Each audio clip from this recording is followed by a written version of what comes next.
1912년 4월 14일에 초호화 유람선이었던 그 타이타닉호가 수많은 사람들을 태우고 첫 항해를 시작하게 됩니다.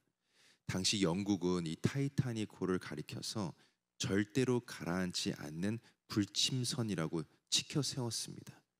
근데 그럴 것이 높이가 무려 30m였고 또 가로로 길이가 무려 270m나 되는 아주 엄청난, 전 세계에서 가장 크고 튼튼한 배였습니다. 근데 타이타닉호가 첫 항해를 시작한 지 5일째 되던 날, 캐나다 동부 해안을 이렇게 항해하고 있을 때 통제소로부터 무전을 받게 됩니다. 빙산이 내려오고 있으니 방향을 틀라는 무전이었습니다. 근데 그때 선장이 비웃으면서 했던 말이, 설마 이 타이타닉호가 빙산 따위에 무너지게 하겠어? 하나님이라도 감히 이 배를 어찌할 수 없을 것이니 멈추지 말고 항해를 계속하라고 말했습니다. 결국 타이타닉호는 내려오던 빙산에 걸리게 되면서 거대한 그 유람선이 바다 밑으로 가라앉게 되는 그 비참하고 끔찍한 최후를 맞이하게 됩니다. 여러분, 이 사건이 우리에게 주는 교훈은 사람이 교만한 마음을 품게 되면 언젠가 무너지게 된다는 것입니다. 그래서 잠언 16장 18절에도 보면 교만은 패망의 선봉이요 거만한 마음은 넘어짐의 앞잡이니라 말씀합니다. 여기서 나온 이 교만이라는 단어가 원어로 까온이라는 단어인데, 이게 뜻하는 것이 뭐냐면 높임, 자랑, 자만입니다. 그러니까 자기 자신을 높이고 자랑하고 자만하는 것이 교만한 마음인데, 이 마음을 품게 되면 넘어지게 된다는 것입니다. 오늘 저희들이 살펴본 본문에 보면 소제목이 나와 있는데 교만에 대한 경고라고 되어 있습니다. 하나님께서 이스라엘 백성들을 징계하기로 결정하신 그 이유 중에 하나가 뭐였냐면 바로 그들의 그 교만함 때문이었습니다. 이스라엘의 역사를 이렇게 돌아보게 되면 그들은 그 누구보다도 하나님의 은혜를 경험하며 지금까지 오게 되었는데, 이스라엘 백성들은 그것을 까맣게 잊고 있었습니다. 하나님의 은혜가 아니었으면 애굽에서 나오지도 못했을 것이고 젖과 꿀이 흐르는 가나안 땅으로 들어가지도 못했을 텐데, 지금까지 살아온 것이 하나님의 은혜가 아니라 다 자기들이 붙들었던 우상 때문이고 다 자기의 능력 때문이라고 자화자찬하면서 교만한 모습을 보였습니다. 그래서 오늘 본문에서 그들의 그 교만함에 대해서 경고하고 있는 것인데, 오늘 말씀에 보면 이스라엘의 교만함을 세 가지의 모습으로 보여주고 있습니다. 첫 번째는 1절 말씀에 나오는데 다시 한번 읽어보겠습니다. 너희는 들을지어다, 귀를 기울일지어다, 교만하지 말지어다, 여호와께서 이같이 말씀하시느니라. 보시면 너희는 들을지어다, 귀를 기울일지어다 이렇게 말하고 나서 바로 뒤에 교만하지 말지어다 이렇게 말씀하는데, 이것을 우리가 돌려서 생각해 보면 듣지 않고 귀를 기울이지 않는 것이 뭐라고 말하는 건가? 이게 바로 교만이라는 것입니다. 하나님 말씀을 듣지 않고 하나님 말씀에 귀를 기울이지 않는 것은 하나님께서 말씀하시는 교만입니다. 왜냐하면 하나님 말씀을 듣지 않는다는 것은 결국 하나님 말씀보다 내가 더 위에 있다는 것을 증명하는 것이기 때문입니다. 하나님 말씀이 나에게 생명 같고 내가 살아가는 힘이 된다면 하나님 말씀에 귀를 기울이지 않고는 살아갈 수 없게 됩니다. 근데 하나님 말씀보다 내 생각이 더 높고 내 판단이 더 앞서기 때문에 듣지를 않는 것입니다. 그래서 우리가 사무엘상에 보면 하나님께서 사울 왕한테 아말렉 족속을 멸하라는 명령을 하십니다. 하나님의 명령은 가축까지 포함한 모든 것을 아말렉 족속 전체를 다 없애는 것이었는데, 사울의 생각이 하나님 말씀보다 앞서게 되니까 기름지고 흠없는 그 가축을 보면서 자기의 생각을 하게 됩니다. 굳이 이 좋은 것을 죽여야 하나 스스로 판단하게 되면서 하나님 말씀에 하나님 말씀에 불순종하게 됩니다. 오늘 말씀에 보면 두 번 반복해서 너희는 들을지어다, 귀를 기울일지어다 말씀하시는데, 이렇게 반복해서 말하는 이유는 끊임없이 얘기를 해줘도 이스라엘 백성들이 듣지를 않으니까 강조하기 위해서입니다. 그들이 하나님 말씀을 귓등으로도 듣지 않았기 때문에 답답한 마음으로 지금 반복해서 너희 들을지어다, 귀를 기울일지어다 이렇게 강조하고 있는 것입니다. 여러분, 하나님께서 이렇게 반복하면서 강조하는 것은 그만큼 중요하기 때문에 그렇습니다. 목이 곧은 백성으로 살지 말고 너희들의 교만한 마음을 내려놓고 하나님 말씀 따라 살아가는 삶이 되어야 한다고 지금 말씀하고 계십니다. 여러분, 이것은 우리도 마찬가지입니다. 우리는 늘 겸손한 마음으로 하나님 말씀에 집중해야 되고 말씀 따라 사는 삶이 되어야 되는 것입니다. 바라옵기는 우리는 늘 겸손한 마음으로 하나님 말씀을 가장 중요하게 여기고 가장 앞세우면서 살아갈 수 있기를 소망합니다. 두 번째로 이스라엘 백성들에게 나타났던 교만한 모습은 16절인데 우리 함께 한번 읽어보겠습니다. 그가 흑암을 일으키시기 전 너의 발이 흑암한 산에 거치기 전 너희 바라는 빛이 사망의 그늘로 변하여 침침한 흑암이 되게 하시기 전에 너희 하나님 여호와께 영광을 돌리라. 네, 이 말씀은 이스라엘 백성들이 어떤 모습으로 살고 있었는지를 잘 보여주고 있습니다. 16절을 다시 보면 너희들이 하나님께 징계와 심판을 받기 전에 뭘 하라고 나오냐면 하나님께 영광을 돌리라고 말씀합니다. 이 뜻은 그들의 삶 가운데 하나님의 영광이 전혀 나타나지 않았다는 겁니다. 여러분, 하나님께 영광 돌리는 것은 하나님께서 나의 인생을 살아주고 계심을 고백하면서 모든 것이 하나님의 은혜임을 높여드리는 인생입니다. 근데 이스라엘 백성들은 그것을 완전히 잊고 있었습니다. 하나님께서 앞서 행하시며 그들 대신 싸워주셨기 때문에 지금 형통하고 평탄하게 살고 있는 것인데 그들은 그것을 인정하지 않고 자기들이 붙드는 우상이 자기들을 이기게 했고 또 자기들의 능력이 그들을 형통하게 이끌어갔다고 믿었습니다. 그래서 하나님께서 가장 싫어하는 것 중에 하나가 뭐냐면 하나님의 영광을 가로채는 것입니다. 하나님의 이름이 높임받고 하나님 홀로 영광 받아야 되는데 그 자리에 내가 앉으려고 할 때 그것이 바로 교만한 모습이 되는 것입니다. 사도행전 12장에 보면 로마의 왕이었던 헤롯에 대한 이야기가 나옵니다.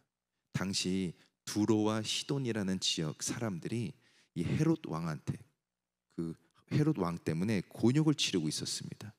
이 두로와 시돈은 농경 지역이 아니다 보니까 늘 먹을 것이 부족한 지역이었는데 헤롯 왕이 갑자기 식량 공급을 중단시켜 버립니다. 그래서 두로와 시돈 사람들이 헤롯 왕한테 잘 보여서 다시 식량을 공급받기 위해서 아부를 하게 되는데 사람들 앞에서 연설하고 있던 헤롯 왕한테 이 사람들이 뭐라고 말하냐면 와, 이 목소리는 사람의 소리가 아니라 신의 소리 같습니다. 이렇게 높이면서 이야기를 합니다. 근데 헤롯은 자기를 신으로 높이는 사람들을 꾸짖으면서 멈춰야 됐는데 오히려 자기를 신으로 높이는 그것을 즐기게 됩니다. 그래서 하나님이 받으셔야 할 영광을 이 헤롯 왕이 대신 받게 되는 일이 일어나게 되는데 이때 헤롯 왕한테 어떤 일이 일어나게 되는가? 사도행전 12장 23절에 보면 헤롯이 영광을 하나님께 돌리지 아니하는 고로 주의 사자가 곧 친히 충이 먹어 죽으니라. 역사적인 기록을 봐도 똑같이 나옵니다. 헤롯이 갑자기 복통을 호소하게 되더니 벌레로 인한 복통을 5일 동안 겪다가 결국 죽었다고 기록하고 있습니다. 근데 성경은 그가 왜 죽었는지 더 분명하게 기록하고 있습니다. 헤롯이 영광을 하나님께 돌리지 아니한 고로 죽었다라고 나왔습니다. 여러분, 하나님께서 우리를 창조하신 목적은 하나님께 영광 돌리기 위해서입니다. 그래서 이사야 43장 7절에 보면 내 이름으로 불려진 모든 자 곧 내 영광을 위하여 창조한 자를 오게 하라. 내가 그를 지었고 내가 그를 만들었느니라 말씀합니다. 우리는 하나님의 영광을 위해 창조된 자들인데 하나님이 받으셔야 할 영광을 내가 가로채게 되면 그것은 하나님 앞에 교만한 모습이 되는 것입니다. 바라옵기는 우리 모두는 우리가 하는 모든 일들을 오직 하나님의 영광을 위해 사용하는 귀한 인생이 될 수 있기를 소망합니다. 마지막으로 이스라엘 백성들에게 나타났던 그 교만한 모습은 18절에 나오는데, 너는 왕과 왕 후에게 고하기를 스스로 낮추어 앉으라. 관 곧 영광의 면류관이 내려졌다 하라. 여러분, 지금의 상황이 어떤 상황이냐면 이제 이스라엘을 향한 하나님의 심판이 임박한 상황이었습니다. 그래서 바벨론의 군사들이 이미 지금 이스라엘 전체를 포위하고 있는 상황이 되었고, 이제 짐을 빨리 챙겨서 도망을 가든 피난을 가든 해야 되는 그런 상황이었습니다. 근데 그럼에도 불구하고 이스라엘의 왕은 아직까지도 상황 파악을 하지 못하고 자기의 그 면류관을 고집하면서 높은 자리에 앉아 있었습니다. 왜 그들에게 지금 이 징계와 심판이 내려지고 있는지 깨닫지도 못하고 여전히 자기 자신을 높이고 있었다는 겁니다. 그래서 하나님이 그들에게 경고하시는데 18절에 보니까 너는 왕과 왕 후에게 고하기를 스스로 낮추어 앉으라. 이제 그만 그 자리에서 내려와서 겸손히 하나님만 붙들라는 것이었습니다. 여러분, 성경을 보면 하나님께 쓰임 받았던 사람들의 공통된 특징이 나옵니다. 그것은 스스로 자기를 낮췄다는 것입니다. 모세가 처음 부름 받았을 때도 모세가 했던 말이 뭐였냐면, 내가 누구 관대 이스라엘을 애굽에서 인도하여 내라 하십니까? 자기가 아무 능력도 없고 자기가 입이 뻣뻣한 사람이라 말도 제대로 못하는 사람이라고 스스로 자기를 낮췄습니다. 우리가 읽고 있는 예레미야도 마찬가지입니다. 예레미야가 처음 소명받았을 때 뭐라고 했는가? 1장 6절에 보면 여호와여 보소서 나는 아이라 말할 줄을 알지 못하나이다. 자기는 하나님 말씀 전할 능력도 없고 아이처럼 부족한 게 많다고 말하면서 자기 자신을 낮췄습니다. 심지어 사울 왕도 비록 말년에는 교만하고 그런 안 좋은 모습을 보였지만 처음 사울 왕이 기름 부음 받았을 때 그는 짐가방 사이에 숨어 있던 사람이었습니다. 그때 사울에 대해서 어떻게 기록하고 있냐면, 그가 스스로 자기를 작게 여길 때 이스라엘의 머리가 되게 하셨다라고 기록하고 있습니다.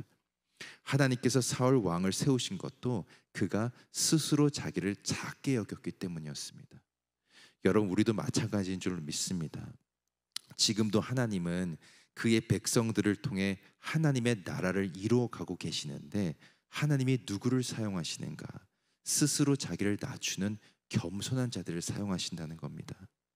마치 자기에게 능력이 있는 것처럼 자기 자신을 높이고 교만하게 자기 능력 붙드는 자들은 하나님께서 절대로 사용하지 않으십니다. 바라옵기는 우리 모두는 겸손하고 또 겸손해서 늘 하나님만 붙들고 하나님께 귀하게 쓰임받는 인생이 될 수 있기를 소망합니다. 사랑하는 성도 여러분, 교만은 패망의 선봉입니다. 하나님은 지금도 겸손히 하나님만 바라보는 자들을 찾고 계십니다. 오늘 말씀처럼 늘 하나님 말씀에 귀를 기울이고 우리의 삶을 통해 오직 하나님의 영광만을 드러내면서 겸손히 하나님의 능력을 붙드는 저와 여러분이 될 수 있기를 소망합니다. 그렇게 될 때 하나님의 나라를 위해 귀하게 쓰임받게 될 줄로 믿습니다. 그런 은혜가 오늘을 살아가는 우리 모든 성도님들에게 충만히 임하시기를 예수 그리스도의 이름으로 간절히 축원드립니다. 함께 기도하겠습니다. 사랑의 하나님, 오늘도 말씀을 통해 은혜 주시니 감사합니다. 저희들 교만하지 않게 하시고 늘 하나님 말씀에 귀 기울이며 겸손히 하나님의 영광만을 위해 살아가는 믿음의 백성들 되게 하여 주옵소서. 그리하여 하나님의 나라를 위해 귀하게 쓰임받는 인생 되게 하시고 우리를 통해 하나님의 살아계심이 증거되게 하여 주옵소서. 오늘도 하나님께 간절히 기도하는 우리 백성들 기억하시고 모든 간구와 기도가 하나님께 상달되게 하여 주셔서 하나님의 뜻 안에서 다 응답되게 하여 주시고 그들의 입술을 통해 하나님의 살아계심이 고백되게 하여 주옵소서. 특별히 몸이 아프신 권속들 붙들어 주셔서 모든 병마가 떠나가게 하여 주시고 병의 근원이 마르는 역사가 있게 하여 주옵소서. 모든 것 하나님께 맡겨드리며 살아계신 예수 그리스도의 이름으로 간절히 기도드립니다. 아멘. 주기도문으로 기도회를 마치겠습니다. 하늘에 계신 우리 아버지여, 이름이 거룩히 여김을 받으시오며 나라의 임하옵시며 뜻이 하늘에서 이루어진 것 같이 땅에서도 이루어지이다. 오늘날 우리에게 이러할 양식을 주옵시고 우리가 우리에게 죄진 자를 사하여 준 것 같이 우리 죄를 사하여 주옵시고 우리를 시험에 들게 하지 마옵시고 다만 악에서 구하옵소서. 대개 나라와 권세와 영광이 아버지께 영원히 있사옵나이다. 아멘.